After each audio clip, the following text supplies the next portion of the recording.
Okay, my name is Richard Borys, B-O-R-Y-S. Today is January 30th, 2006. I'm in Hollywood at a studio in Moviola on Mansfield, and I am interviewing Mr. Ray Briem, who is a retired broadcaster from local talk radio here in Los Angeles, and he also briefly had a television program.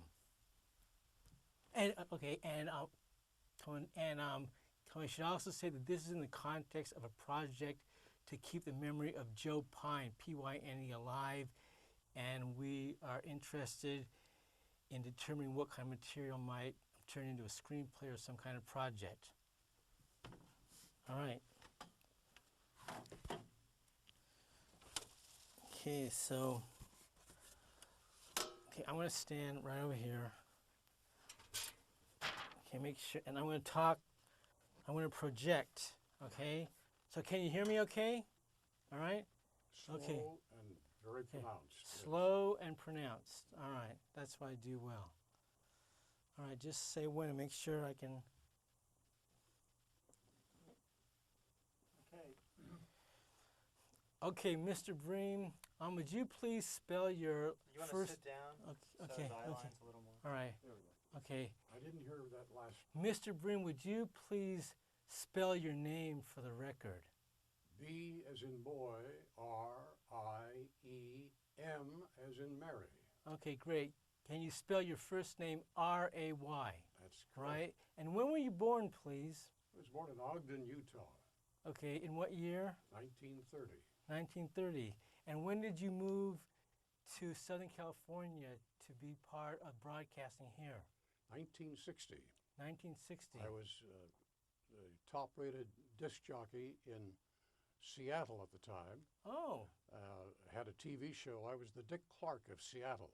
really? And had a very, very popular TV show. And I had a daily radio show on King Radio. What was the name of the television show up in Seattle?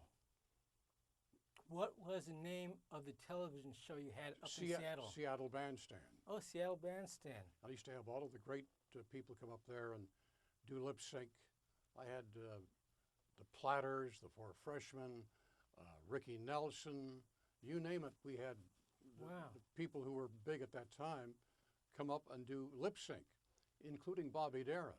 Wow. Bobby had yet to do Mack the Knife, but during the show, he did Splish Splash, I'm Taking a Bath, and some of his big hits. And then he says, I got a new album out here. And he showed me the cover of the album. He says, but it hasn't been released yet. And I said, oh, Bobby, do you know anything in that album? And can we play it? He said, well, why not? I said, I see a lot of things here beyond the sea. And I say, Mack the Knife. I remember when that came out with somebody else doing it. And he said, I said, do you think you can remember the lyric to Mack the Knife? And he said, yeah, I can do that. I said, okay, let's do it. So we paused to take a break and got the record queued up. And I said, now here he is, ladies and gentlemen. You haven't heard this before. A record soon to be released on an LP. It's called Mack the Knife. Here's Bobby Darin. Right. There's Richard West and the big band, and Bobby's doing all of the things. And it was just great. He was in complete sync with that. He just knew it perfectly. He did the lip syncing. Lip sync. Playing records. Now, following that, I had a record hop that night, and I said, Bobby, would you come to our record hop?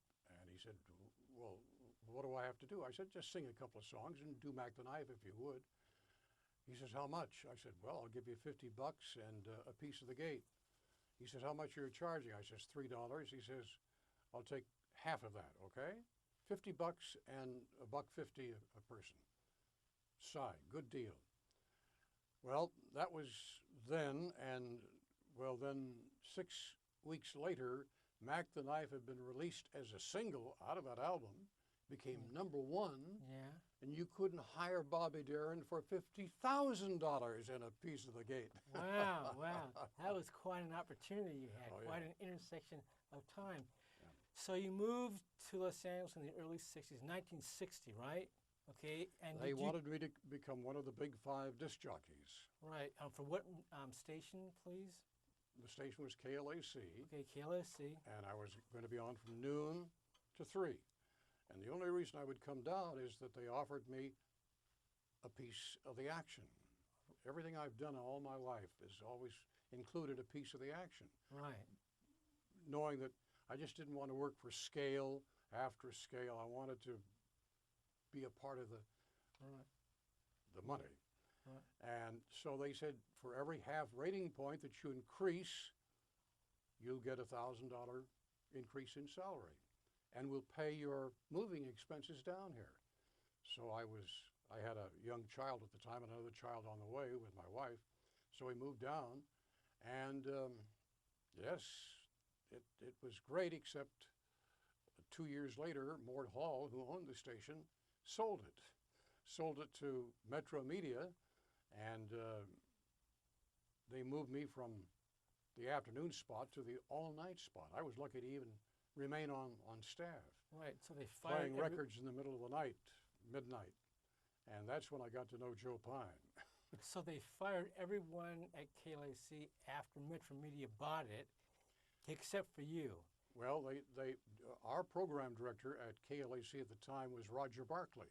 Oh. And they paired Roger Barkley with his buddy, of course, Mr. Lohman. yes, and they sent him back to WNEW New York because they had what was the name of that? I've forgotten the name. They'd been a duo there, very big for many, many years. They said, learn from them, so they sat in for a couple of weeks to watch Rayburn and Finch. So they watched what they did and came back, and here they are doing their morning spot, Rayburn and Finch, two personalities talking back and forth and doing their thing, and it was a good idea.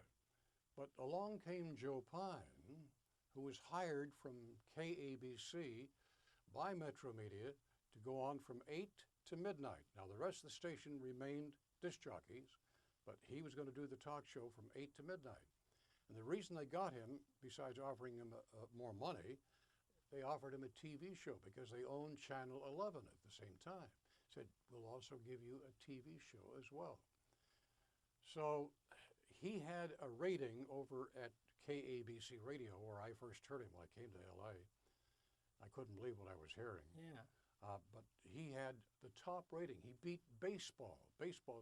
Dodger baseball was the top action at night, except Joe Pyne beat Dodger baseball. So they brought him over, and 6 months later, I mean, it all changed. I used to come in to the studio during a commercial break with all my records to play at midnight, and Joe Pyne would always say, hey, Briem, when are you going to get rid of those records and start talking for a living? And I said, about what? He says, oh, you'll think of something. Yeah. Okay, so would you tell us about how you first experienced Joe Pyne when you first listened to him? I mean, the first time you heard Joe Pyne on the radio. When I first heard Joe Pyne, it was in the early 60s, maybe the first year I was down here. I tuned in, and here he was on KABC Radio, and I couldn't believe what I was hearing. Now, I'd heard talk shows all around the country, but they were one-way type talk shows. The host would say, okay, something's on your mind. What do you want to talk about? Let them speak, and is that all you want to say? And that was about it. Right. There would be no challenging, no personal opinions, just let them do their thing, and then thank you for your call, good night. But I heard Joe Pyne, and Joe Pyne would say, I don't believe that for a minute, you creep. Go gargle with razor blades. Or, look, lady, I've had it. You take those false teeth out, put them in backwards, and bite yourself in the neck. Do you hear? Or he would say, you know what? Every time you call this program and open your mouth, nothing but garbage falls out. Get off the line. Yeah. That was Joe Pyne. Yeah. Now, it was not only Joe Pyne with those little sayings and putting the person down, but he was also involved in trying to circumvent what was in law at the time, and it constrained broadcasters from doing anything controversial in talk radio, and that was the Fairness Doctrine. Oh, yeah, talk about the Fairness Doctrine. Now, the Fairness Doctrine said, in essence, anytime you personally attack someone, within 7 days, you have to notify them and allow them to respond. Joe Pyne, well, every night he would attack who knows how many people. I mean, he would go for the jugular. He would just go for it. And you know, the listeners can't believe what they're hearing because they'd never heard anything like this before. So they had a guy that would have to listen to the Pyne Show, write down the time, play the tapes back, cut the tape up, and for every person that he attacked, they'd have to send a copy of the tape within 7 days. Wow. Whether it's Bobby Kennedy, he had a big thing against Bobby Kennedy. And they would send sometimes 2 or 3 tapes a night after he's attacked Bobby Kennedy 3 times. And most of the time, none of these people would respond. Right. But you had to make sure, and if you goofed, that was an FCC violation, and they could get you. And so that was a very important thing for the person who was monitoring to make sure that any time there was a personal attack against anybody, right, they had to get that tape and they had to be able to respond. Okay, and when did the Fairness Doctrine start, and why did the Fairness Doctrine start? Well, that's a good question. The why is that they felt that they shouldn't be using the public airwaves to attack someone without them having a right to respond. I was against the Fairness Doctrine, and finally it left broadcasting in about 1986, if I recall. And that's what paved the way for people like Rush Limbaugh and everybody else today. But up until that time, controversial talk radio was almost unheard of. But today, anything goes. Right. Okay, so you said they switched you to the place from midnight to 5 a.m., right? I mean, you worked the midnight shift, right? I worked the midnight shift when Metro Media bought it. Okay, and Joe Pyne worked from 8 p.m. to midnight, yes, so you had some interaction. But he talked the station into going to all talk. He went into the management and said, look, this station should go all talk. Wow.